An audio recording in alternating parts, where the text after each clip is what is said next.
students, so let us start exercise 8.4 of our chapter reduction formula of calculus. Now we shall see the reduction formula of sin raised to power mx cos raised to power nx. अब इस type की हमें reduction में क्या ध्यान रखना है कि हम इसको कनेक्ट करेंगे इन 6 टाइप से, किसी भी 6 टाइप से हम इसको कनेक्ट कर सकते हैं. First is sin m minus 2x cos of nx dx. यहाँ पे जो m है हमारे पास क्या होना चाहिए, पॉजिटिव होना चाहिए. या फिर sin mx cos n minus 2x dx where n is positive. Third is sin m plus 2x cos nx dx if m is negative, and sin mx cos of n plus 2x dx if n is negative. Positive में क्या हो रहा है, हम minus कर रहे हैं 2. m positive है तो m में से करें, n पॉजिटिव है तो n में से कर रहे हैं. और हम नेगेटिव में क्या कर रहे हैं, प्लस कर रहे हैं 2. अगर m नेगेटिव है तो हम उसमें प्लस 2 करेंगे, और अगर n नेगेटिव है तो उसमें प्लस 2 करेंगे. Next is sin m minus 2x cos n plus 2x. देखिए इसमें माइनस करें, इसका मतलब हमारे पास m क्या होएगा, पॉजिटिव. इसमें ऐड करें तो n क्या होएगा, नेगेटिव. इसमें प्लस करें तो n होएगा पॉजिटिव, और हमारे पास cos n minus 2x करें तो मतलब यहाँ पे जो n है वो पॉजिटिव है और जो m होएगा वो नेगेटिव होएगा. इसमें बात क्या ध्यान रखनी है कि दोनों को हम साइमल्टेनियसली इंक्रीज या डिक्रीज नहीं कर सकते. इसका फिर हम डिस्कस करते हैं वर्किंग रूल या फिर इसका मेथड. वर्किंग रूल में हमें क्या करना होगा, हमें जो भी हमें इक्वेशन दे रखी है जिससे कनेक्ट करना है उन दोनों में लीस्ट पावर देखनी पड़ेगी और उसमें +1 करना पड़ेगा. सपोज कोई लीस्ट पावर आ रही है sin mx और cos nx आ रही है सपोज, तो उसमें हमें +1 करना होगा. फिर हमें इसको लेट करना पड़ेगा p, फिर हमें dp/dx को कैलकुलेट करना पड़ेगा. उसके बाद हमें लास्ट में जो है वो p की वैल्यू निकालनी पड़ेगी इंटीग्रेशन करके. तो ये मेथड रहेगा. इसको एक क्वेश्चन समझते ताकि हमारी क्लैरिटी बढ़ जाए. Let us see example number first. Now in example number 1 we have to connect this to sin m minus 2x cos nx. तो हमने क्या कहा, फर्स्ट स्टेप में हमारा क्या करना है, हमें p को लेट करना है. p को क्या लेट करना है, हमारे पास जो इनकी पावर है वो कम होनी चाहिए कि sin m minus 2 यहाँ पे sin m है तो इनमें से किसकी पावर कम है, m है m minus 2, हम m लेट करेंगे पॉजिटिव है तो sin of m minus 2 हमारे पास छोटा है x. सिमिलरली इन दोनों सेम ही है तो हम लिख देंगे cos of nx. फिर हम जो भी छोटी पावर है उनमें +1 कर देते हैं. So we will get cos of n plus 1x and sin of m minus 1x. First step क्या किया हमने, इन दोनों में से जिससे कनेक्ट करना है इनमें से किसकी पावर छोटी है साइन में, दैट इज m minus 2 और उसको +1 करना है. सिमिलरली इन दोनों में से कौन सी छोटी है उसको +1 करना है. अब हम कैलकुलेट करेंगे dp/dx, that is sin m minus 1. sin m minus 1 को करते हैं पहले, sin of m minus 1 आगे sin of m minus 2x, sin x का हो जाएगा हमारे पास cos x into cos of n plus 1 x as it is plus sin of m minus 1 x as it is, cos n plus 1 x का हो जाएगा n plus 1 cos of nx into minus of your sin x. तो हमारे पास आ जाएगा m minus 1 sin of m minus 2x, इन दोनों की power add करेंगे तो आ जाएगा cos of n plus 2x minus of n plus 1 sin of m minus 1 plus 1 that is sin mx into cos of nx. इतना part करने के बाद हम क्या करेंगे, जो हमारे पास cos of n plus 2x है, देखिए हमें बेसिकली m minus 2 चाहिए. m minus 2 तो आ रहा है लेकिन यहाँ cos nx आना चाहिए था. यहाँ पे m और cos x ये वाली टर्म तो आई है, एक जगह ये वाली टर्म आनी चाहिए, एक जगह ये वाली टर्म आनी चाहिए. तो इसको हम क्या लिख सकते हैं, m minus 1 sin of m minus 2x cos of nx into cos 2x. इसको हम ऐसे ब्रेक कर लेते हैं, minus of n plus 1 sin mx cos of nx. Now अब हम cos square x को 1 minus sin square x लिख देते हैं. 1 minus m minus 1 sin of m minus 2x cos nx 1 minus sin square x minus ये वाली term है. अब सेपरेट कर देते हैं, multiply m minus 1 sin of m minus 2x cos nx minus of m minus 1 sin m minus 2x cos nx sin square x minus ये वाली term n plus 1 sin mx cos nx. Now m minus 1 sin of m minus 2x cos nx minus m minus 1. देखिए यहाँ m minus 2 यहाँ 2 उसको लिख देते हैं sine of m x cos of n x minus n plus one sine m x cos of n x. अब ये तो सेम है, तो इनकी जो कोफिशिएंट्स हम को ऐड कर देते हैं, दैट इज यहाँ से माइनस एम प्लस वन आ रहा है, यहाँ से माइनस एन माइनस वन आ रहा है, तो ये टर्म कैंसिल, तो minus of m plus n लिख सकते हैं। तो minus of m plus n sine of m x cos of n x m minus one sine of m minus two x cos of n x.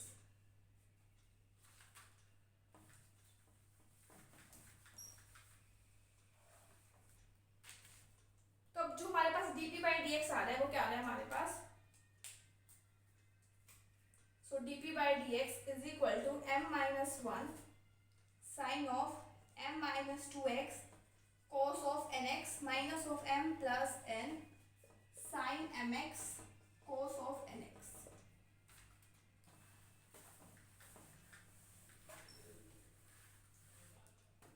Now integrating both sides, इस dx को आप उधर ले जाइए, integrating both sides, so here we will get p is equal to m minus 1 integration of sine of m minus 2 cos nx minus of m plus n integration of sine of mx cos of your nx। अब हमें किसको किससे connect करना है, तो हमें क्या चाहिए, ये वाली टर्म को इससे कनेक्ट करना है, तो इस वाली टर्म को उस साइड ले जाते हैं, तो आ जाएगा हमारे पास integration of sine of mx cos of nx into m plus n। इस वाली टर्म को इससे कनेक्ट करा तो इस वाली टर्म को इधर लिया है, that is equal to m minus one integration of sine of m minus two x cos of n x minus p. अब m प्लस n को यहाँ से हम डिवाइड में ले आते हैं, यहाँ पे आप चाहे p की वैल्यू पुट कर सकते हो, जो भी वैल्यू है। This is the way to connect this integral to this integral. अब ये वाला जो इंटीग्रेशन है इससे कनेक्ट हो चुका है बाय सम फैक्टर, और यहाँ पे भी कुछ कोफिशिएंट्स आ रहे हैं। Now we have to also deduce this sin 4x and cos 4x की वैल्यू हमें फाइंड आउट करनी है। तो देखिए यहाँ पे हमारे पास m जो है वो 4 है और n जो है वो 2 है, इस इक्वेशन में पुट करते हैं, यहाँ पे p की वैल्यू सब्स्टिट्यूट कर लेते हैं, that is sine of m minus one x cos of n plus one x. So m that is 4, 4 minus one that is 3 divided by 6, 4 plus 2 that is 6 sine of sine square x cos of 2x minus one upon m plus n that is 6 sine of 3x cos cube x। अब हमें sine square x और cos square x की value निकालनी है, so sine square x कोस square x, इसमें हमारे पास m क्या है 2 और n क्या है 2, दोनों 2 है, दोबारा फॉर्मूला पुट करते हैं, that is m minus one that is 1 divided by 4 sin of 2 minus 2x that is sin की power 0 that is sin x into cos square x minus 1 upon m plus n that is 2 plus 2 4 sin of m minus 1x that is sin x and cos of m plus 1x that is cos cube x। अब cos square x का यहाँ से हम integration find out करते हैं,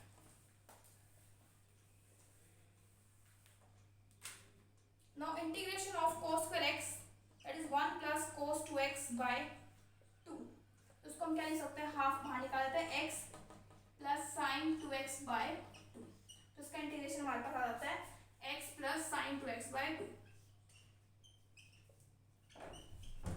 by 2, और यहाँ पे टोटल आ जाएगा हमारे पास 8। अब हम यहाँ से इसकी वैल्यू इसके ना सब्स्टिट्यूट करते हैं, that is 3 by 6 into 1 by 8 x plus sin 2x by 2 minus 1 by 4 sin x cos cube x minus 1 by 6 sin cube x cos cube x। That is अब इनको मल्टीप्लाई करके जो हमारा आंसर आएगा वो सॉल्व करके लिख लेंगे, दैट इज 1 by 2 लिख लेते हैं इसको, 1 by 16x plus 32 sin 2x minus 1 by 8 sin x cos cube x minus 1 by 6 sin cube x cos cube x। तो ये हमारा रिड्यूस करके जो है ये फॉर्मूला बन जाता है। So let us discuss now example number 2। Now in example number 2 we have to connect this with sin mx cos n minus 2x. तो प्रोसीजर तो हमारे पास सेम रहेगा. Now we will choose p such that इन दोनों में से कौन सी power छोटी है, m है तो सेम रहेगा m और उसमें हम एक पावर प्लस कर देंगे. और इन दोनों में से छोटा है हमारे पास n माइनस 2 और उसमें हम प्लस 1 कर देंगे तो n माइनस 1x बन जाएगा. This is your p. Now dp by dx that is equal to your m plus 1 sin mx. sin x का डेरिवेटिव होता है cos x into cos of n minus 1x as it is plus sin of m plus 1x as it is into n minus 1 cos of n minus 2x and cos x का होता है हमारे पास minus of sin x. Now m plus 1 sin of mx, यहाँ cos की power 1 है, यहाँ n minus 1 है तो आ जाएगा cos की power nx minus of n minus 1, यहाँ sin की पावर m plus 1, यहाँ plus 1 that is sin की power m plus 2x into cos की पावर n minus 2x. तो लास्ट वाले क्वेश्चन में हमने क्या किया था, यहाँ पे cos स्क्वायर वाली टर्म बनी थी और हमने उसको मतलब जो cos n plus 2 बना था हमने उसको लिख दिया था cos स्क्वायर x को 1 minus sin स्क्वायर x, क्योंकि हमें इसके अकॉर्डिंग चलना होता है. देखिए sin mx cos nx ये वाली टर्म बन गई. अब हमें कैसे करके sin m और cos n minus 2 डालें, तो n minus 2 तो ऑलरेडी है तो sin m चाहिए. तो हम क्या करते हैं sin स्क्वायर x को यहाँ सेपरेट कर देते हैं into sin square x. So ये वाली term as it is minus of n minus 1 sin mx cos of n minus 2x and sin square x को मिला देते हैं 1 minus cos square x. That is here it is minus of n minus 1 sin mx cos of n minus 2x minus minus plus n minus 1 sin mx cos nx. That is equal to dp by dx. ठीक है, अब जो dp by dx अब हमें क्या करना पड़ेगा, पहले तो इन टर्म्स को एक ये वाली टर्म है यहाँ से सेम जिनके मतलब जिनका same sin mx cos nx है तो इनके कोएफिशिएंट्स को हम ऐड कर देते हैं. That is m plus 1 plus n minus 1 that is m plus n. तो हमारे पास आ जाएगा m plus n. ये वाली टर्म यहाँ एज इट इज यहाँ चल रही है तो sin of mx cos of nx minus of n minus 1 sin mx cos of n minus 2x that is equal to your dp और dx को यहाँ ले आते हैं.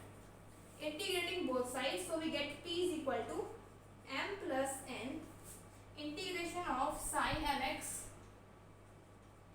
cos nx minus n minus 1 integration of sin of mx cos of n minus 2x. तो यहाँ से हमें इसको इससे कनेक्ट करना है तो इस वाली टर्म को इधर ले आते हैं, बाकी सभी टर्म्स को एक side.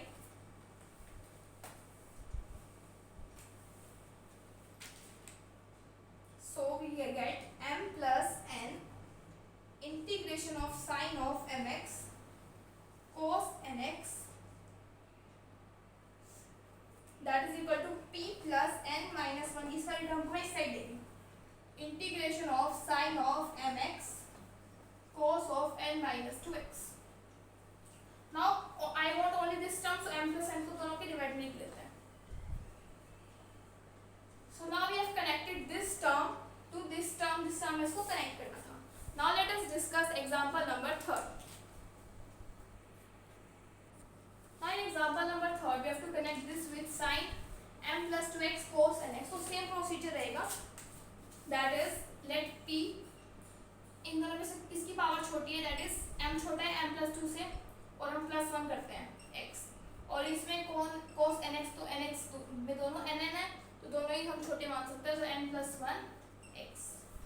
Now we will get dp by dx that is equal to sin of m plus 1 आगे एक पावर कम into sin x का हो जाएगा cos x into cos of n plus 1x plus cos of n plus 1 plus sin of m plus 1x as it is into n plus 1 cos of nx and cos x का derivative हो जाएगा minus of sin x. m+1 sin mx cos of यहाँ 1 सो n+2 बन जाएगा minus of n+1 sin of m+1 plus that is m+2x into cos of your nx। now देखिए हमें ये वाली टर्म नहीं चाहिए, हमें m+2 और cos nx यहाँ से तो मुझे मिल चुका है, इसका ऐसे लिख दो cos nx। हमें ये वाली टर्म नहीं चाहिए। अब यहाँ से मुझे दिख रहा है कि cos स्क्वायर बन सकता है, फिर मैं उसको 1 माइनस sin स्क्वायर लिख दूंगी। So we will get m+1 sin of nx cos of nx into cos square x that is 1 minus sin square x, ये वाली टर्म ऐसे तो मल्टीप्लाई कर देते हैं m+1 sin nx cos nx